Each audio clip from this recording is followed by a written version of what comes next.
অসম চৰকাৰ হাই হাই প্ৰতিঘা জিলা মুৰ্দাবাদ শুনানি নামত হাৰাশাস্তি নচলিব ক্ষোভিত হৈ প্ৰতিবাদ এইসকল লোকৰ কেৱল শ্লোগান দিয়াই নহয় জ্বলাই দিছে শুনানিৰ বাবে প্ৰেৰণ কৰা জাননী এনআৰচিৰ শুনানি বন্ধ কৰাৰ দাবী জনাইছে এইসকল লোকে এই কাৰ্যসূচীৰ জৰিয়তে অসম চৰকাৰক তথা ভাৰত চৰকাৰক সকীয়াই দিছে যে আপোনালোকে সাৱধান থাকক আপোনালোকে য'ত যেনেকৈ এই হিয়াৰিঙৰ জাননী ইছ্যু কৰিছে তাতেই এনেকৈ বন্ধ কৰি ৰাখক এক খোজো যাতে আৰু এই হিয়াৰিঙৰ জাননী যাতে আগ নাবাঢ়ে তাৰ বাবে আজিৰ এই প্ৰতিবাদী কাৰ্যসূচীৰ জৰিয়তে আমি অসম চৰকাৰক আহ্বান জনাইছোঁ ছয়গাঁও বকু সমষ্টিৰ শ শ লোকলৈ শুনানিৰ বাবে আহিছে জাননী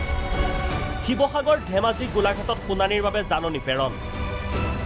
শুনানিৰ এদিন পূৰ্বে জাননী পাই খৰ্গহস্ত এইসকল লোক মেক্সিমামৰে কালি শিৱসাগৰ নগাঁও কলিয়াবৰত সকলোৰে অৱস্থা একে মানুহ এতিয়া মৰিব সেইখিনি মানুহ কেনেকৈ যাব সেইখিনি কথা লৈ আমি আতংকিত হৈ আছোঁ হিয়াৰিং আহিছে আমি সেইটো চিন্তা কৰিছোঁ আমাৰ মানুহ গোটাই মানুহে 3বাৰ 4বাৰ 5বাৰ হিয়াৰিং হৈছে এনআৰচিৰ সমন্বয়ক আৰু চৰকাৰৰ বিৰুদ্ধে ষড়যন্ত্ৰৰ অভিযোগ তুলিছে এইসকল প্ৰতিবাদকাৰীয়ে